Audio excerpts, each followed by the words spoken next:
YouTube, what's going on? What's happening this morning? Saw an interesting video. I'm not a big fan of this Ike bonehead trucker. I'm a big fan of being courteous and doing the right thing out here, especially when it comes to truck stop etiquette, you know, fuel island etiquette.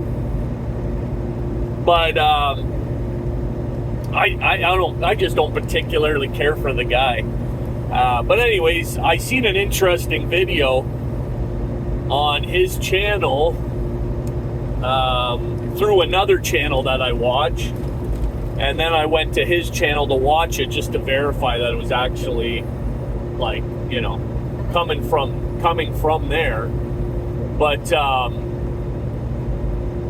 it was a video of it was regarding the trucking convoy that's supposedly going to be happening through Texas.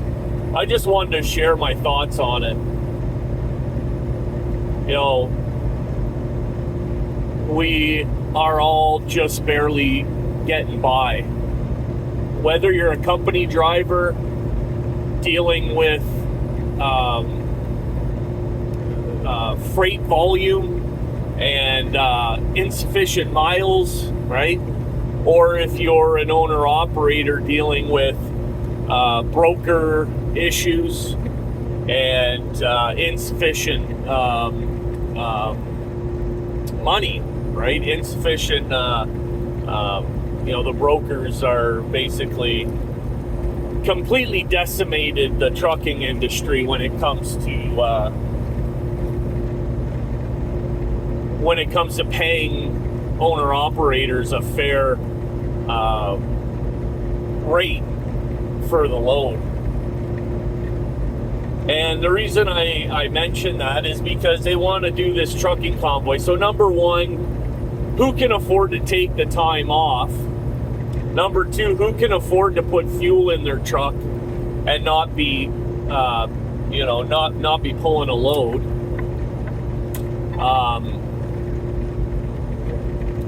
You know, there's expenses to running a truck and trailer. So, you know, I just have a hard time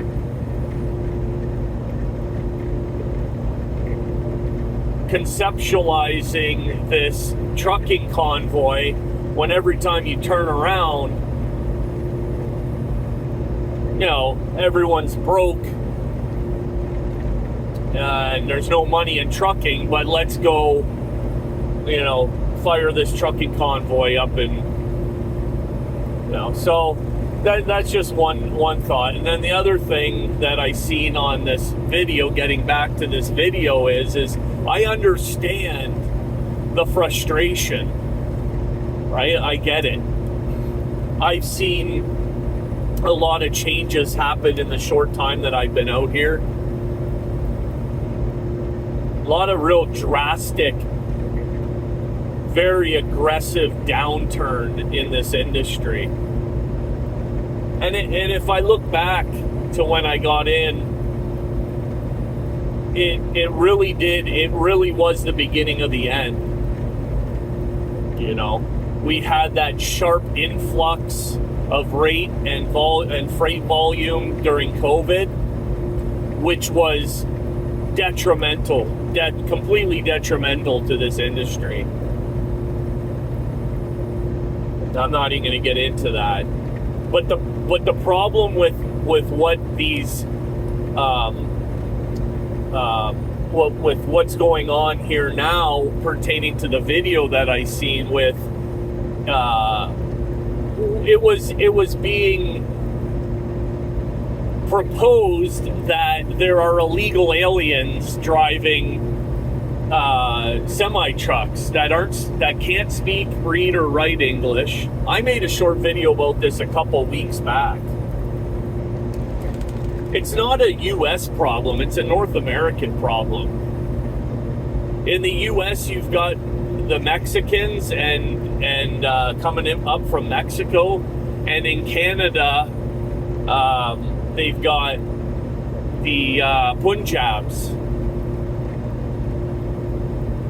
And what ends up happening is these carriers are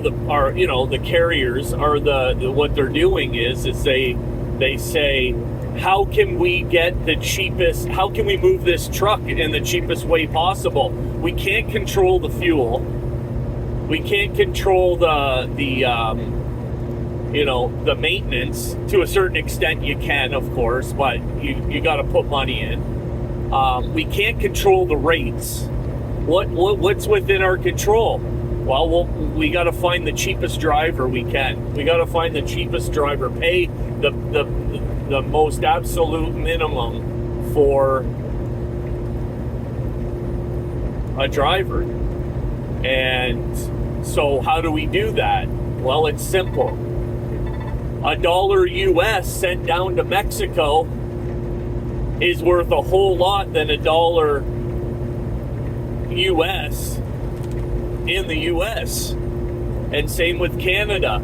A $1 Canadian is worth a whole lot more than in India, right? Than it is $1 that stays in Canada.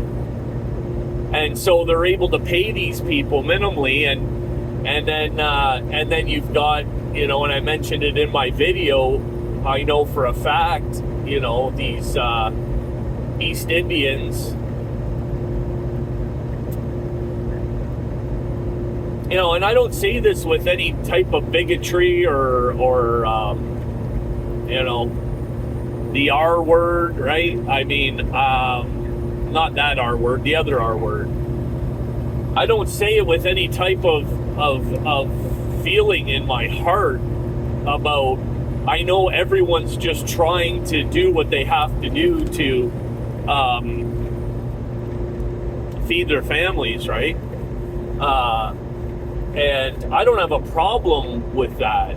I don't. What I have a problem with is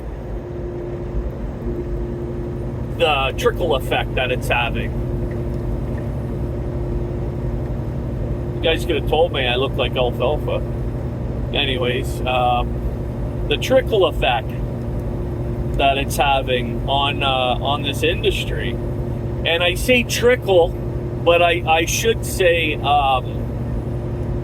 the wave of effect that it's having, right? The tsunami effect that it's having on this industry.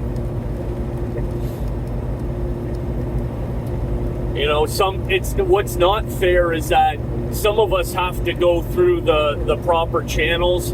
Some of us had to pay thousands of dollars for CDL training. Some of us had to,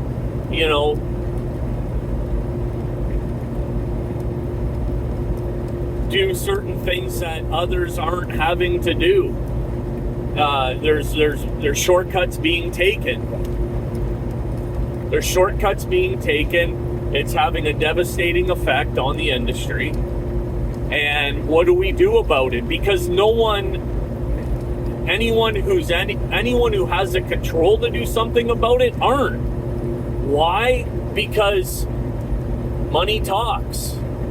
Because the money is being channeled upwards, right? And so everyone that's down here trying to pick up the pennies, we're negligible.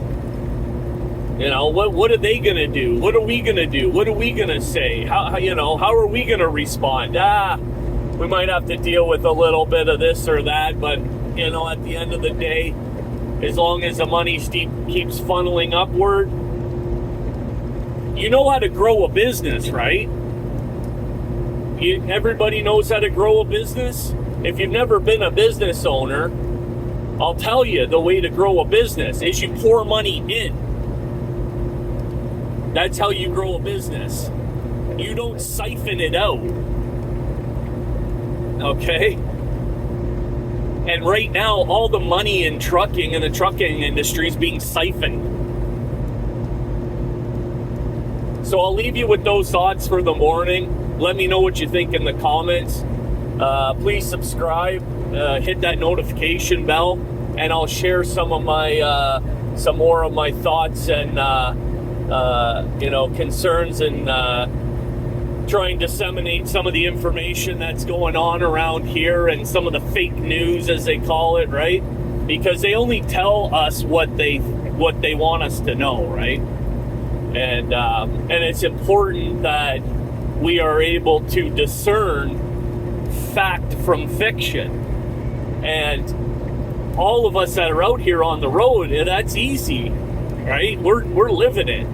But the people that we need to support us through these endeavors, like a trucking convoy, right? The people that we need to support us, it's important they know the truth.